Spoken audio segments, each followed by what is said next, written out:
Commander Krell stood on the bridge of his massive dreadnought, the Imperial Fist.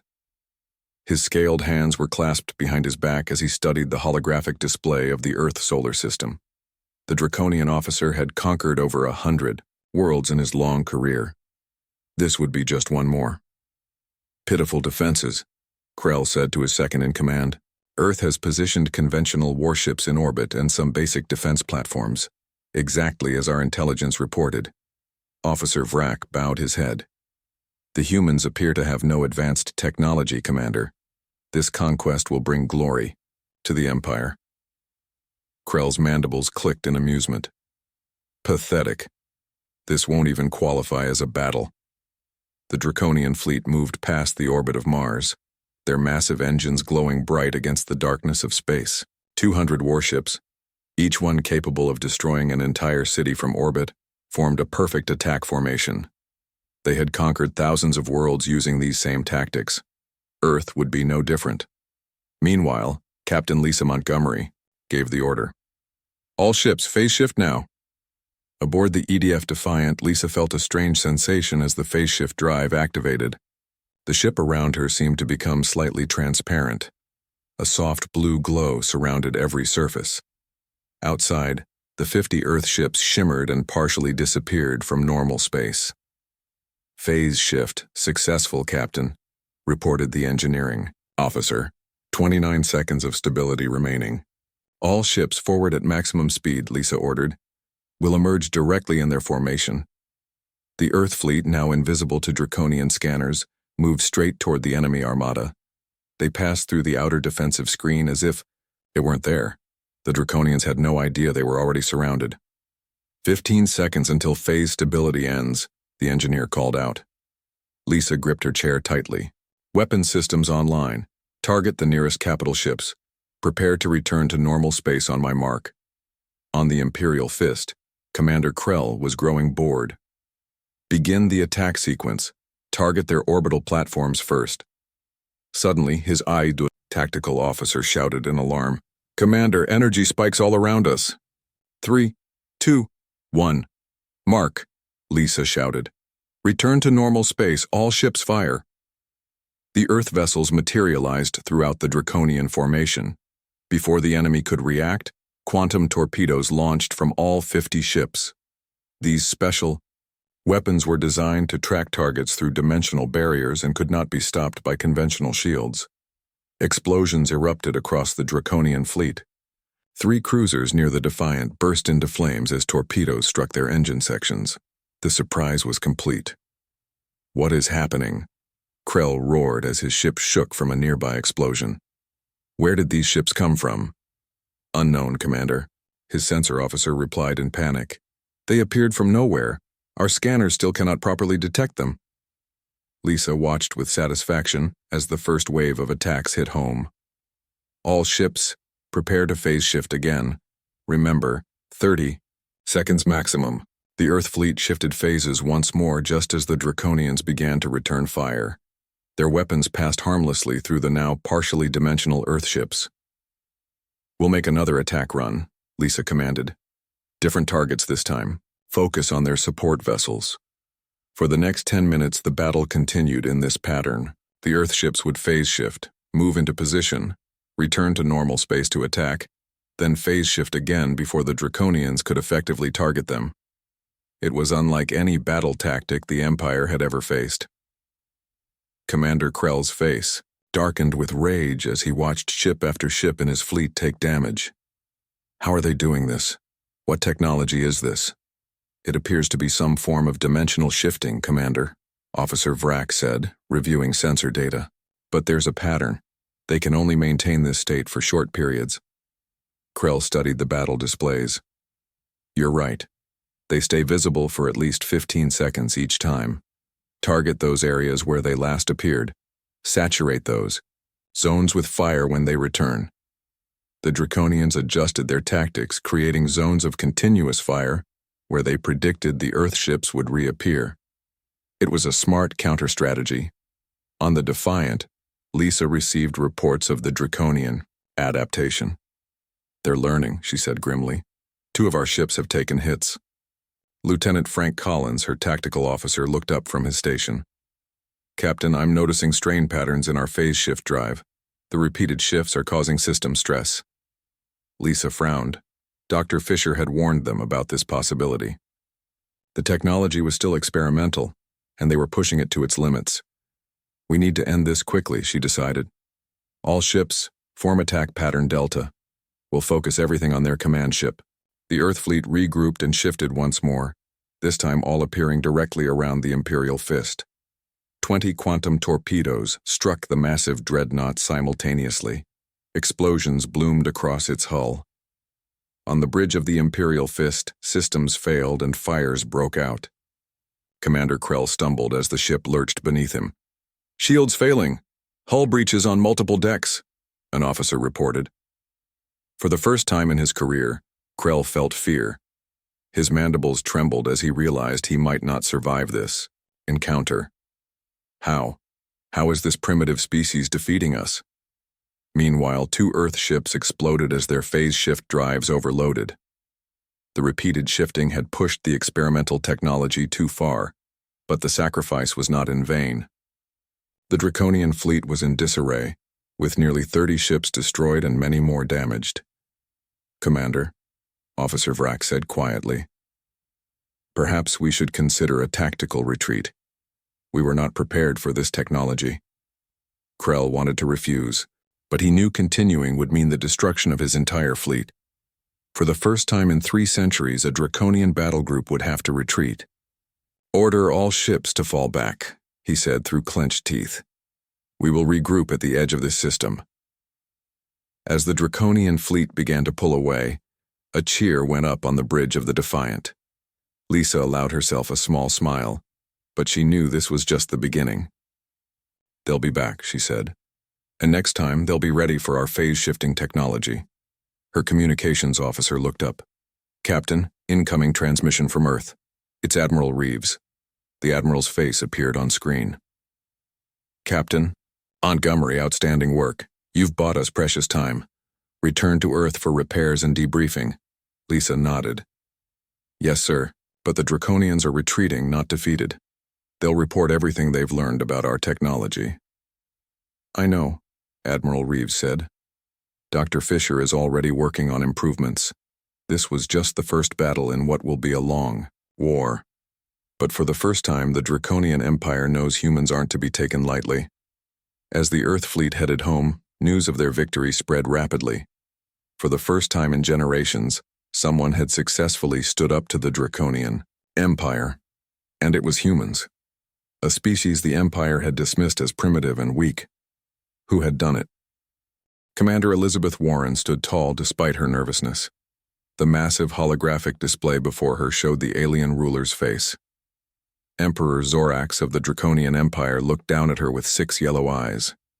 His scaled skin shimmered with a greenish light. The large mandibles at the sides of his mouth clicked together in what Elizabeth had learned was a sign of amusement. "You come before me to ask for independence?" Emperor Zorax said. His voice translator made his words sound metallic. "How interesting that you believe you have anything to offer." Elizabeth kept her face calm. She had trained for years for this moment. As Earth's top diplomat to alien worlds, she knew this meeting would likely fail. But she had to try.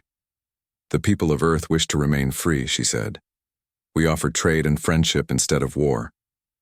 The Emperor's mandibles clicked faster.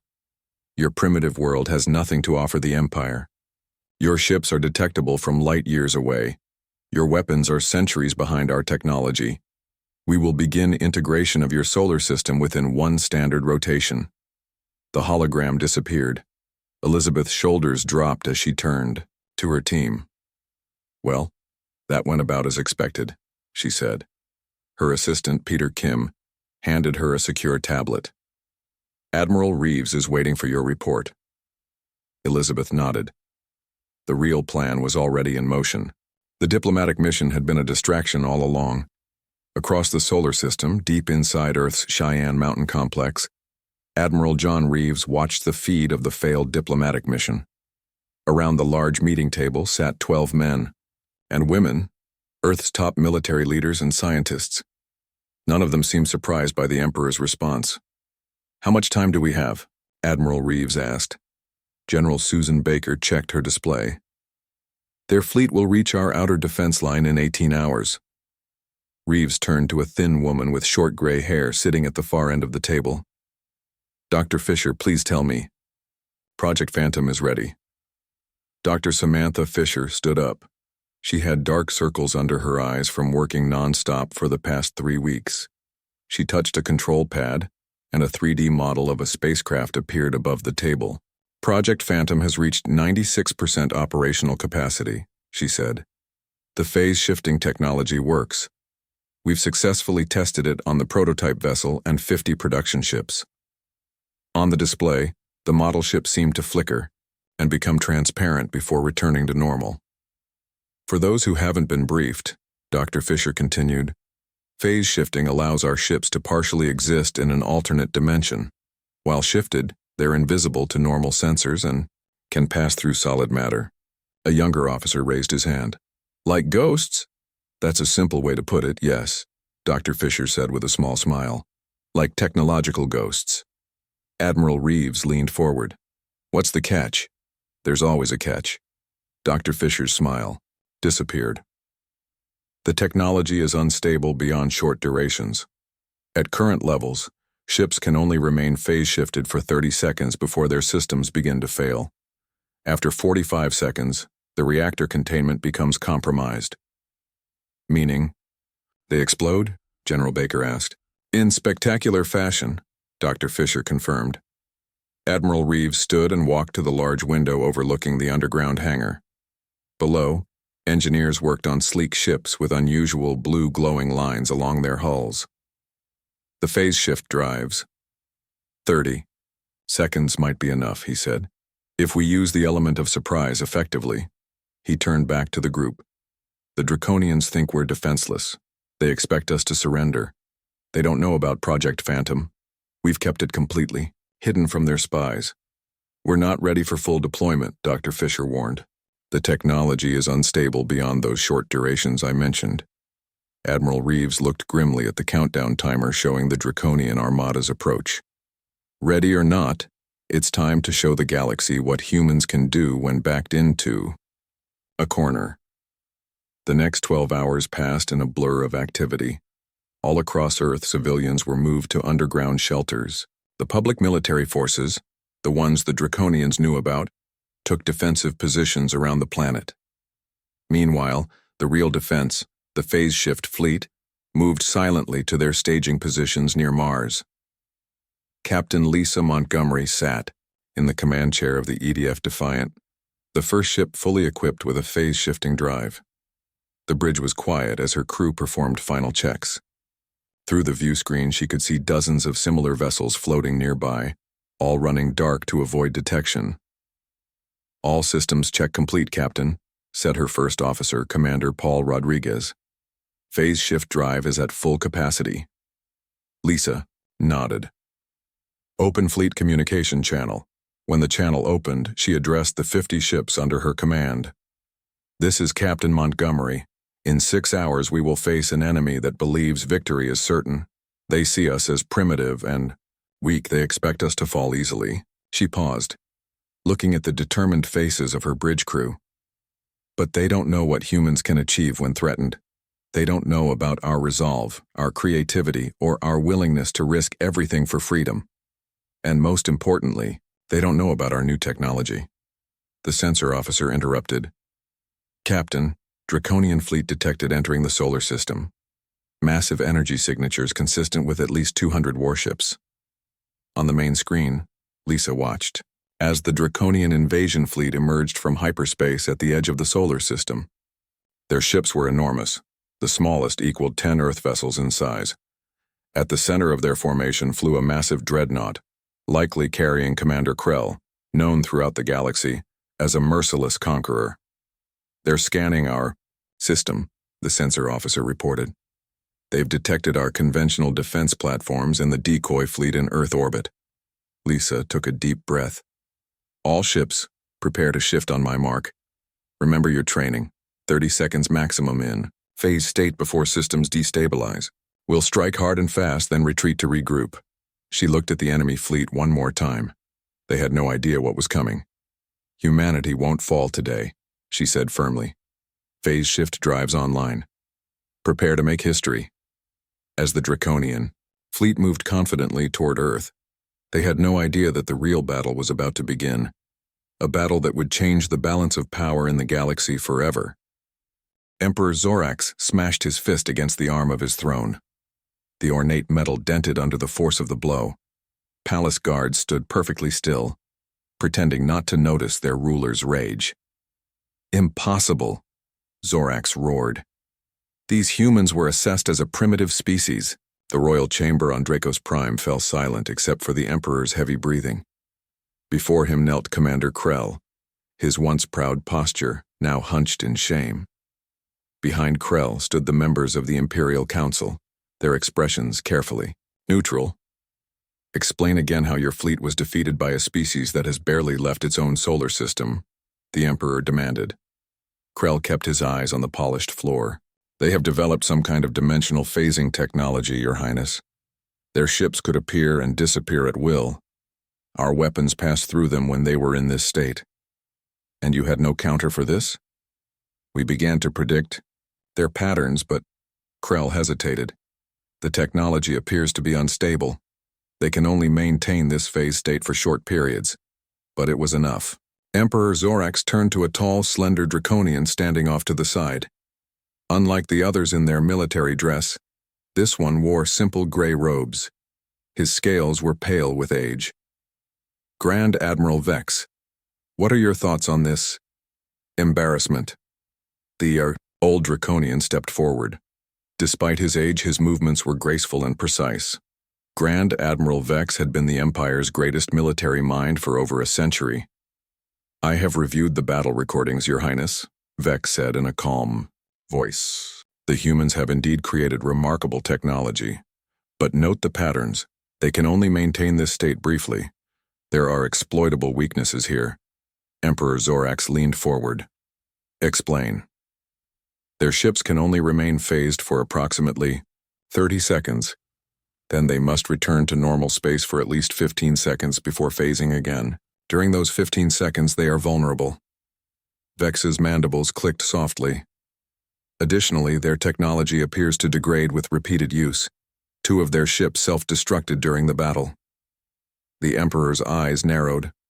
Can we obtain this technology for ourselves? If we capture one of their vessels intact, yes, Vex replied.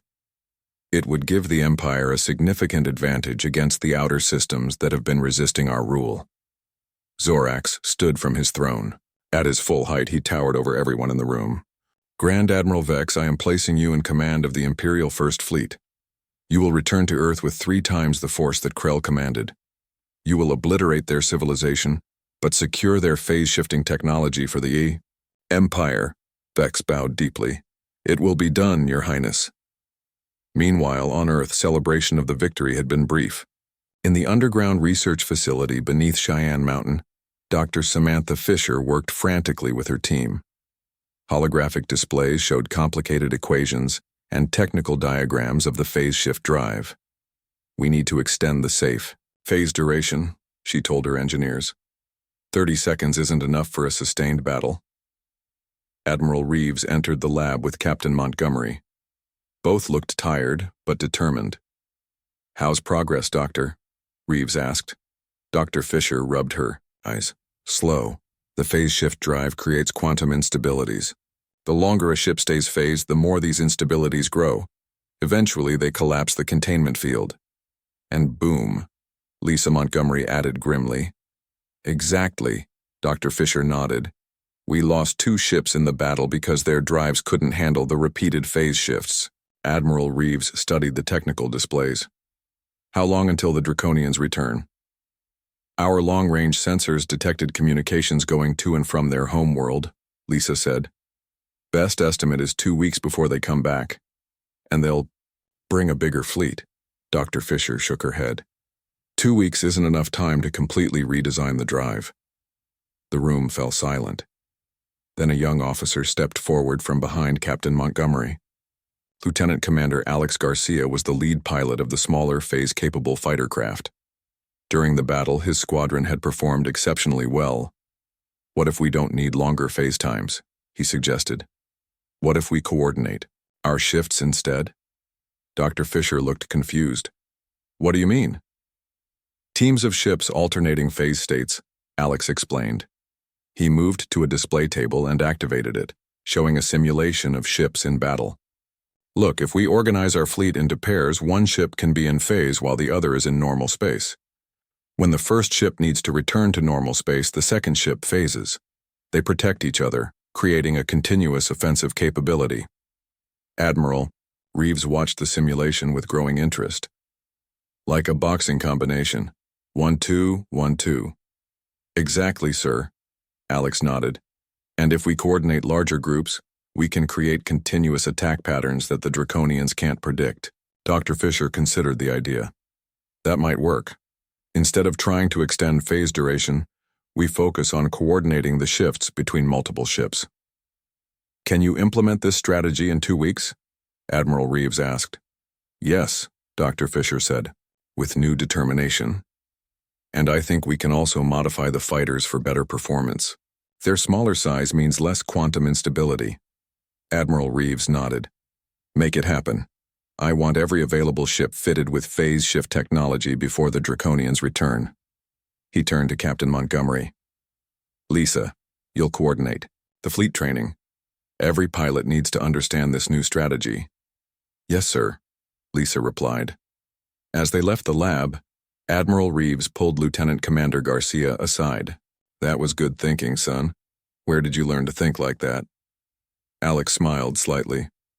"I grew up playing chess with my grandfather, sir. He always said that pieces working together are stronger than any single piece." "He was right," Reeves said. "And now we need every piece on the board working together if we're going to survive what's coming." Over the next 2 weeks, Earth prepared for the coming battle. Every available shipyard worked around the clock to build and modify vessels with phase shift technology. The original 50 ships grew to nearly 200. Pilots and crews trained constantly, learning the coordinated shifting strategy that Alex had proposed. Meanwhile, in the depth of space, Grand Admiral Vex's fleet approached Earth. 600 warships, including the largest dreadnoughts in the Imperial fleet, moved in perfect formation. On the bridge of his flagship, the Imperial Sovereign, Vex studied reports on human behavior and military tactics. "They are adaptable," he noted to his officers. "Creative under pressure. We must not underestimate them again." His science officer approached with a report. "Grand Admiral, we have developed new sensors designed to detect the subtle energy fluctuations that occur just before a ship shifts dimensions." Vex nodded in approval. "Very good. And the special weapons teams?" "The gravity disruptors are ready, sir. If they work as designed, they will prevent the human ships from shifting dimensions. They surprised us once." Vex addressed his commanders. "It will not happen again." As the massive Imperial fleet moved closer to Earth, both sides prepared for a battle that would determine the fate of humanity.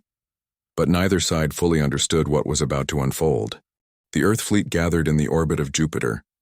Nearly 200 ships of various sizes formed a defensive line. From small, agile fighters to the larger cruisers like the Defiant, they waited for the coming Imperial Armada. Earth's major cities had been evacuated. Their populations moved to underground shelters. Everyone knew this battle would determine humanity's future. Captain Lisa Montgomery stood on the bridge of the Defiant, studying the tactical display. In the 2 weeks since the first battle, her ship had been upgraded with an improved phase shift drive. All Earth ships now carried the new coordinated shifting software. "Enemy fleet detected entering the solar system," announced the sensor officer. 600 vessels, Admiral. More than 3 times their previous force." Lisa exchanged glances with Admiral Reeves, who had joined her on the flagship for this critical battle. The odds were overwhelming. "Are all ships in position?" Reeves asked. "Yes, sir. All units report ready for coordinated phase shifting," Lisa replied. Lieutenant Commander Garcia's fighter squadrons are in position on our flanks. Admiral Reeves nodded grimly. The Draconians won't underestimate us this time. They'll have countermeasures. We have some surprises for them too, Lisa said with determination. The massive Imperial fleet emerged from hyperspace at the edge of the solar system. The ships were arranged in a new defensive formation, clearly designed to counter the humans' phase-shifting advantage. At the center of the formation flew the Imperial Sovereign, Grand Admiral Vex's flagship. On the bridge of the Imperial Sovereign, Grand Admiral Vex observed the human fleet with calculating eyes. Unlike Commander Krell, he did not underestimate his enemy. Deploy in Formation Delta, Vex ordered. Activate the new phase detection sensors. Be ready with gravity disruptors. At the first sign of phase shifting, his officers quickly carried out his commands. The Imperial fleet spread out in a complex pattern, with overlapping fields of fire.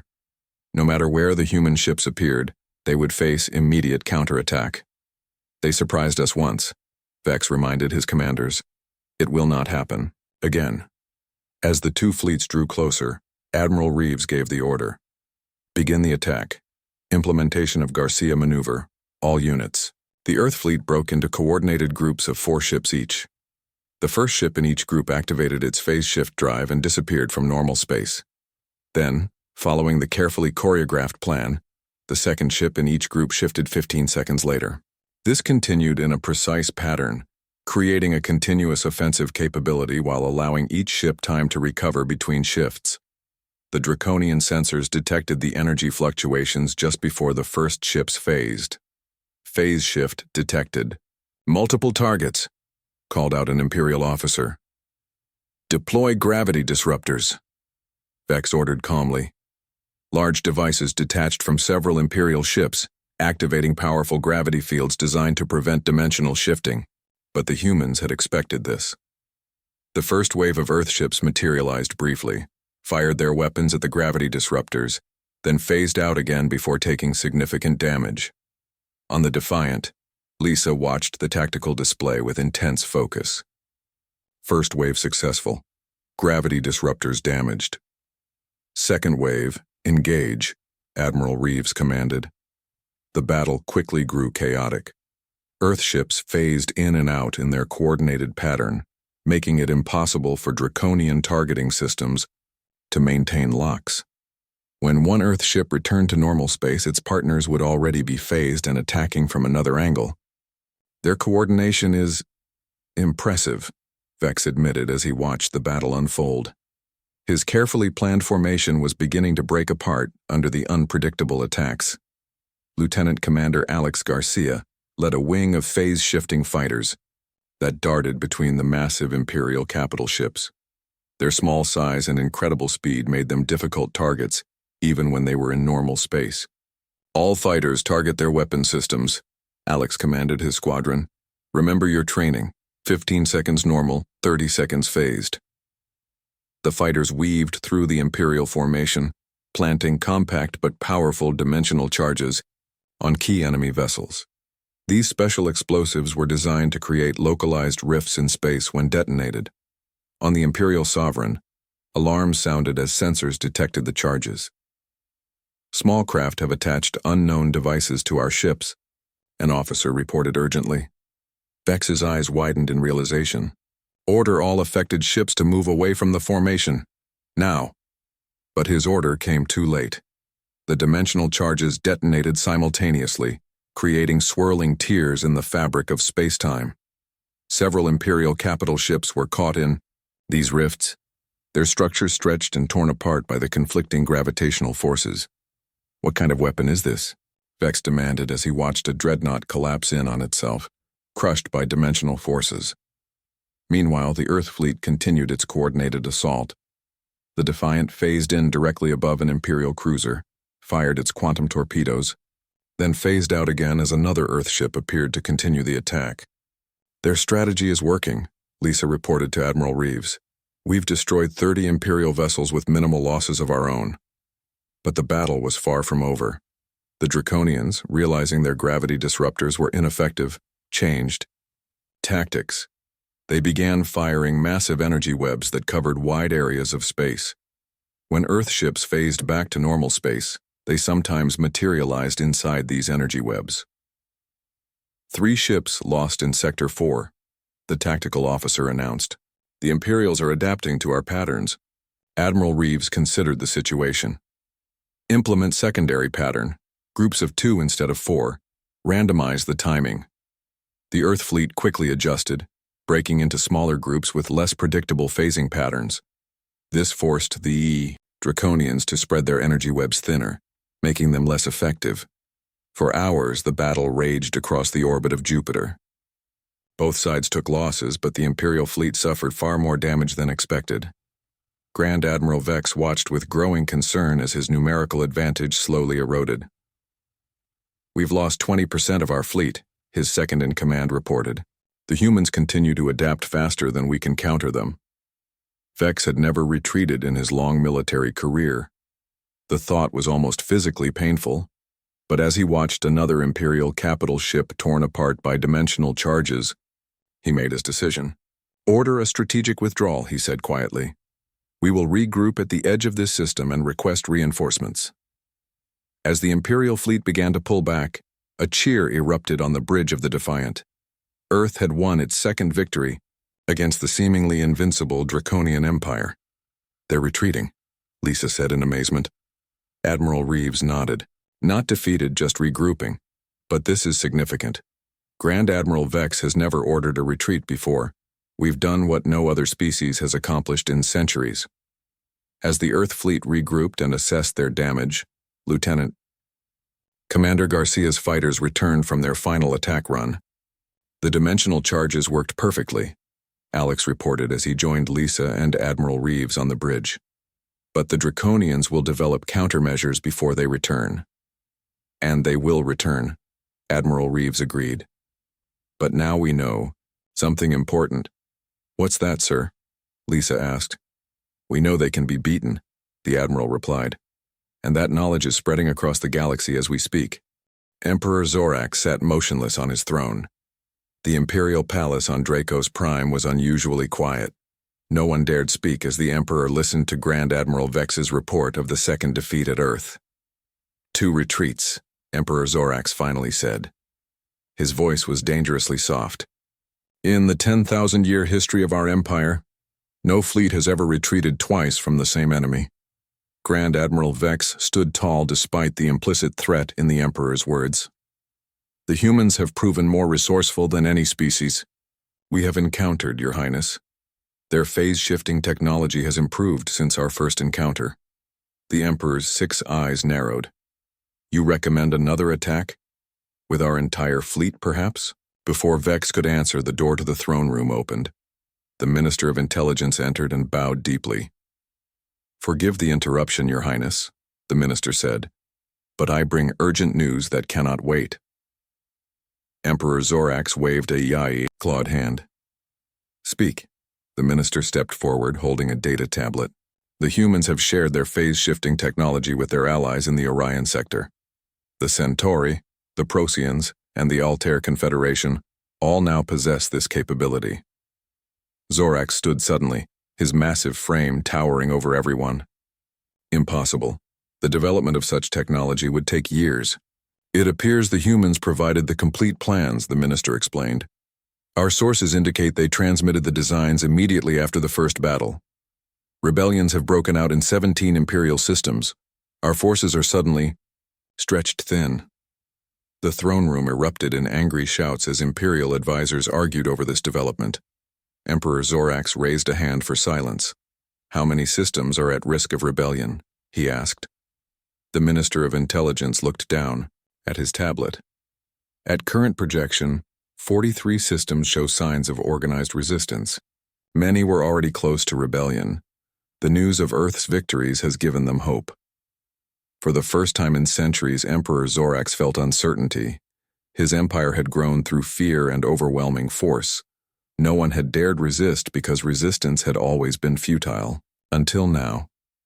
"Summon the Council of Elders," the Emperor ordered. "We must discuss our options." Meanwhile, on Earth, a very different meeting was taking place. Admiral Reeves and Dr. Fisher welcomed representatives from 23 alien species aboard the newly constructed diplomatic vessel EDF Unity. The ship floated in orbit above Earth, its large meeting chamber filled with beings of all shapes and sizes.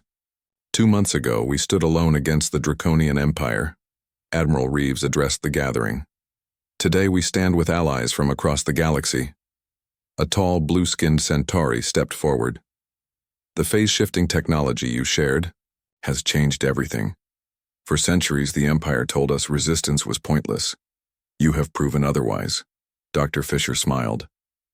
The technology itself is only part of the equation.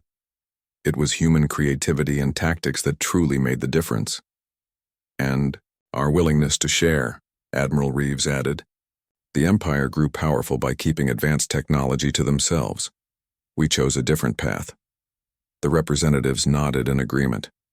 One by one, they shared reports of successful rebellions in their home systems. The Draconian Empire was facing resistance on multiple fronts for the first time in its history. The door to the chamber opened, and Captain Lisa Montgomery entered with Lieutenant Commander Alex Garcia. Both wore new uniforms with additional rank insignia. Lisa was now an admiral herself, and Alex had been promoted to captain. We've received new intelligence, Lisa announced. The Emperor has called a meeting of their Council of Elders. This hasn't happened in over 500 years. What does that mean? Asked one of the alien representatives. Admiral Reeves smiled slightly. It means they're considering options other than conquest. The empire that never negotiates might be ready to talk. On Dracos Prime, the Council of Elders had gathered in the ancient meeting chamber beneath the Imperial Palace. The 12 oldest and wisest Draconians sat in a circle with Emperor Zorax. No recording devices were allowed in this sacred space. Here, the true decisions about the Empire's future were made. The situation is grave, the eldest counselor said. His scales had faded to nearly white with extreme age. We face rebellion in multiple sectors. Our forces are spread too thin to control all our territories. Then we crush the human world first, growled a military-minded counselor. Make an example of them. Show the galaxy what happens to those who defy us. With what fleet? Asked another, elder. Grand Admiral Vex has already lost nearly half our capital ships in 2 failed attacks. If we commit our remaining forces to Earth and fail again, the rebellions will spread even faster. Emperor Zorax listened to the debate with growing concern. For the first time in his reign, he faced a problem that could not be solved through force alone. Finally, the eldest counselor spoke again. The galaxy has changed. Perhaps the time of absolute imperial rule is ending. A shocked silence followed this statement. Such words would have been treason just months ago. What are you suggesting? Emperor Zorax asked. Adaptation, the elder replied simply. For 10,000 years, we have ruled through fear. Perhaps now we must learn to rule through respect. We should consider diplomatic negotiations with Earth and its allies. Back on the EDF Unity, the Alliance meeting was interrupted by an urgent message. Admiral Reeves read it and looked up in surprise. We're receiving a transmission from Dracos Prime, he announced. The Emperor is requesting a diplomatic channel. The room fell silent as everyone absorbed this unprecedented development. The Draconian Empire had never requested negotiations before. They had always demanded surrender. Should we respond? Lisa asked. Admiral Reeves nodded. Yes, but cautiously. This could be a genuine change of policy, or it could be a delaying tactic while they rebuild their forces. As the Alliance representatives discussed the best approach, Lieutenant Commander Alex walked to a viewing window. Below him, Earth shined like a blue jewel in the darkness of space. Just weeks ago, humanity had been facing extinction. Now they were at the center of a galactic revolution. In a quiet control room, Dr. Fisher was speaking with her research team via video link. The phase-shifting technology is only the beginning, she told them. I want to focus on peaceful applications now. Transportation, medical uses, communications. Later that day, Admiral Reeves hosted a small gathering in his office with Lisa, Alex, and Dr. Fisher. They raised glasses in a toast. To Earth, Reeves said, the planet that changed the balance of power in the galaxy. To phase-shifting technology, Dr. Fisher added. To creativity under pressure, Alex said with a smile. Lisa looked at them all before offering her own toast. To a future where species work together instead of conquering each other. As they celebrated this moment of hope, none of them could know exactly what the future would bring. But one thing was certain. The galaxy would never be the same again. The Draconian Empire had laughed at Earth once. They weren't laughing anymore.